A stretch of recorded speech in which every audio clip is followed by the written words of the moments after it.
We're gonna talk about the first semi-final of the Eurovision Song Contest 2021 because yesterday night, Stefan Gorkum, finally, Eurovision was back for real. We had the moment when the Te Deum tune started playing, and we knew like, hey, it's happening.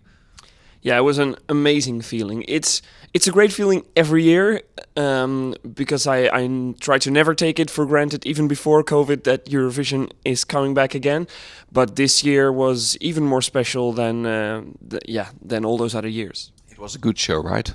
It was a great show, actually. Yes, I thought that the Dutch put up a good production, especially in the pace that they set. After I think 7 minutes, we had the first song, and then the songs just kept coming. So yeah, I mean that's always something that we like here at the ESCDaily, right? We've spoken about it a lot of times in the past. That if the show has a good pace and a good rhythm, then the competition is really the center of the attention. A good production, yet we also talked to some people in the Swedish press, and they were not too happy with the camera work for a lot of entries, especially their own one. Yes, and I think the production team last night focused a lot on sound issues, because that's of course what we saw at the jury rehearsal, that those sound issues were there, and they didn't want to have any of that at the actual show. Maybe they did miss some camera shots because of that. I'm not sure. I don't think it happened with a lot of performances. I saw something in the Russian performance, something in the Swedish performance as well. Slovenia. Yeah, they had a couple of shots that they missed, particularly at the beginning, I think. Lithuania was fine. After that, there was a block in which a few mistakes were made, but I think in the end, and especially towards the end, they got it right. And all in all, it was a great show. Let's talk about the qualifiers. People could give their prediction, of course, on our website, ESCDaily.com. We also gave our own predictions. You had 9 out of 10, man. 9 out of 10. Yes, I'm proud of it, and especially because I and many people have called this first semi-final a minefield. So I was a bit shaky before the show, trying to see what my prediction would do, but it ended up quite well. And the one that I didn't have was Israel instead of Romania, but I put Romania on 10 on my list as well, so I wasn't sure about that. Then again, I also have to be honest and say that I would have never swapped them for Israel. No, and Israel was, of course, in the second envelope to be opened. Quite a surprise. And what were your thoughts at that moment? I think I made a sound even like, okay, is it going to be one of those nights, because that was a surprise, and a surprise early in the ceremony, as you say.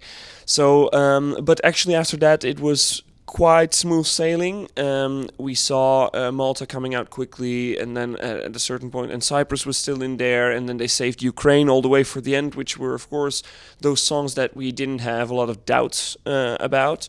So in the end, we got some more normalcy back, and I was happy to have 9 out of 10 correct, of course. Looking back, when we talk about Israel, and in hindsight, everything is always easy and clear to predict, of course. But before the contest, I know we also spoke about just the quality of songs, and which 10 or possibly up to 12 would stand out. And back then, I remember Israel was on the list solely based on the song. It was during these rehearsal weeks that the doubts started coming in. What do you think was the reason she made it? Yeah, I think song is one of the reasons. It was in my top 10 before the contest, just based on what I would listen to, and I liked the studio version. So I think that's one of the reasons. I think another reason is that she had one of her best performances last night. I already noticed that when I was watching the show, like, okay, she's really good right now.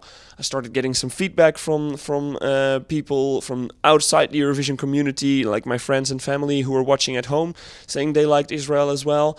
So she gave a good performance. She had that high whistle note, which I think is something special, something extra, and not just with juries. I think with televoters as well. I think they noticed that it's something strange, but with quality. If she does it well, and she did it well last night. Israel was one of those borderline qualifiers, also for the bookmakers to make it. Belgium was in that list, of course. They made the cut, and Romania didn't. Was swapping. They switched places with the bookies over the night and the last couple of days. These three countries, of course. Why do you think Belgium made the cut? I think Belgium did a really good job staging their song. So they were one of 6 ballads in the show, 5 or 6. We've had some debates about that over the past couple of days, but they profited, I think, from a good starting position, being squeezed in between 2 of those female soloist up-tempo songs, and then they staged it in a way that would make it very easy for juries to think, okay, this is something that I'm supposed to vote for. But I also think that they did relatively well with televoters, because it stood out in the part of the show that they were in. The country highest with the bookmakers not to make it to the final was Croatia. Each bookmaker had them as a qualifier, listed 8th, 7th in the ranking, depending on which bookmaker you take. But still, they all had it in the top 10. All week long, I'm gonna give you the credits. You talked about Croatia and said, yeah, everybody sees it as a qualifier, but I'm not sure. You have to follow your gut. Yes, I'm glad I did, because it was at a certain point it was difficult, because I started hearing more and more people around me being very certain that Croatia would qualify. But she was one of 6 female up-tempo solo singers that we, of course, talked about a lot. So she had a lot of competition. Malta and Cyprus, for me, were 2 easy standouts who would take a large piece of the pie. And then there was, in my opinion, there was only place for maximum 1 more. And then I think if you look at execution, Azerbaijan was just a lot better than Croatia. Not just vocally, she missed a couple of notes last night. She missed 1 or 2 on the jury night as well. Albina is what I'm talking about right now. And she also never really looked comfortable playing with those projections at the beginning, with her arm movements signaling the lasers, that never really was on point. So all in all, I thought that would never be able to beat Azerbaijan, and then by nature would not have a chance to qualify. Even though in the end Israel ended up making it. Well, if Israel was even better than Croatia, then there was no chance in hell that they could go through. We've talked about the borderline qualifiers now, of course. There were also some very clear qualifiers in this show. I would say Malta, Russia, Lithuania, perhaps Cyprus is in there. These 4, they will probably have made up the top 3 of the night. Or do you think Norway could have sneaked through? Yeah, Ukraine's also in there. Oh yeah.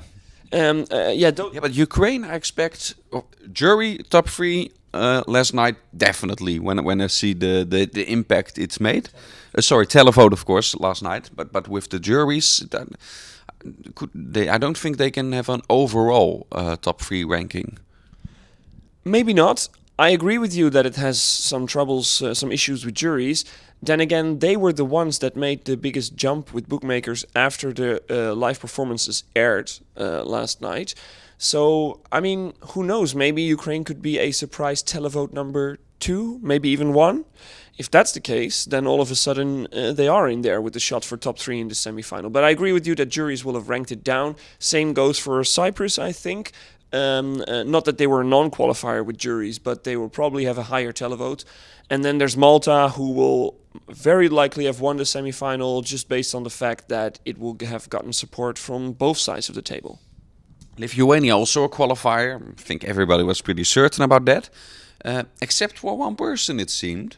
Because when the envelope got opened and Lithuania was announced, we saw the lead singer, Vaidatas, I think is his name. He was really emotional about it. And you would say he knew he was going to qualify, right? Yes, I'm not sure. Maybe I've never been a participant in the Eurovision Song Contest, so I wouldn't know yet. So I wouldn't know what kind of pressure comes with that. And then, of course, the process that they had to go through, winning the Lithuanian pre-selection twice before actually going on the Eurovision stage. And you know, I think that's a storyline this year for a lot of singers and for a lot of artists, that they've gone through so much to be here on the Eurovision stage, that moment when you qualify for the grand final, I think is even more special, and you could see it in his reaction. I thought that was a really nice touch. Yeah. If you're listening to this podcast all week long, I forgot to announce. Usually we talk with Erik Bolks alongside as well, but Erik Bolks is still. It's a bit of a snoring Bolks. He's still asleep, and we want to have this podcast online early enough. Allow him to sleep in, you know, on his birthday, because after all, 37 again. After all, Erik Bolks is getting old. And getting old is Erik Bolks, yes. We will hear more from him tomorrow when he's 1 year older again. We've talked about the qualifiers, the non-qualifiers.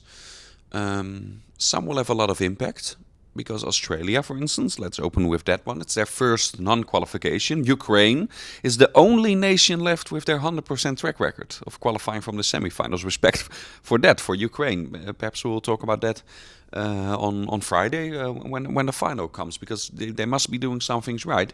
But Australia now. Could this be a game changer? Will they throw it upon the fact that they are not here and that could have damaged their chances? How do you think SBS will react to their first time not making it to the final? First of all, I think for Montaigne, how she will react, it's going to be heartbreaking. I don't think personally that the fact that they weren't here had a huge impact on the fact that they didn't qualify. Because I think they did a good job of making the performance look like it was actually here. But it does make it more heartbreaking, because she never really got to have that experience, and then on top of that, she's the first Australian not to qualify. So you really gotta feel for her, and we all do here at ESCDaily. As for SBS, I hope this should be some kind of wake-up call. You don't simply throw away chances like, for example, Dami Im, who offered to go to the Eurovision Song Contest this year, and they ended up passing on it, obviously for good reasons, with Corona and with Montaigne, and giving her a second chance. But I think that SBS needs to go back to the drawing table, looking at the fact that they started off so eager with these amazing results at the beginning. They're still doing fine. They had an okay entry this year as well that could have qualified, in my opinion. But actually, I think the best thing to say is what Toby from Aftonbladet said in our talk show yesterday. The bar needs to be higher. It's not bad what they're doing right now, but the bar needs to be higher for Australia too. Yeah, because it's actually a compliment. It's actually something positive that you are saying, because you're comparing it to what SBS has shown, has proven that they are able to get as a result. They entered the Eurovision Song Contest immediately going for victory twice. Guy Sebastian was a potential winner.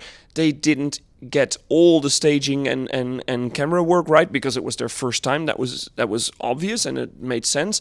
But they came up with a potential winner from the start. And then the year after that, they almost actually won with Dami Im. So the potential's there. It's a great delegation. It's a music country with a lot of potential. And we simply want to see more. Of course, many more non-qualifiers. I want to take out one to close off this morning podcast, this daily coffee, and that's Ireland, because they came up with a pretty big name. I mean, not like San Marino comes up with Flo Rida, of course. We will see him for the first time today, and we will follow all the two rehearsals and the jury show, of course, tonight on our website, and talk more about the second semi-final tomorrow. But Leslie is a big name, especially when you look at what Ireland has given us the last couple of years, and then she doesn't make it, and perhaps she ended up really low. It's a possibility. I don't see them coming back from that anytime soon with a really or another big name. Yeah, and we were hoping for that. We were hoping for some kind of revival from Ireland when they had a good run in 2018. They qualified for the final. They had some momentum going with the bookmakers even at some point. Didn't end up that high in that final, and afterwards it sort of faded away quite easily again, I think. And yes, they made a serious effort this year. They sent Leslie Roy. They came up with this act, that they really put a lot of thought into, but the execution wasn't right. And it's hard to see where RTE should go from here. We'll see how that goes next year when Ireland is back, because we won't see Ireland again in the grand final of Eurovision on a Saturday. 10 other countries we will see. They will be joined by 10 more countries, and we will look ahead tomorrow, or we'll look back tomorrow. Things are going in a fast pace at the jury show, of course, of the second semi-final, which you can follow on our website, escdaily.com. Enjoy your day with us. Take care, and till soon.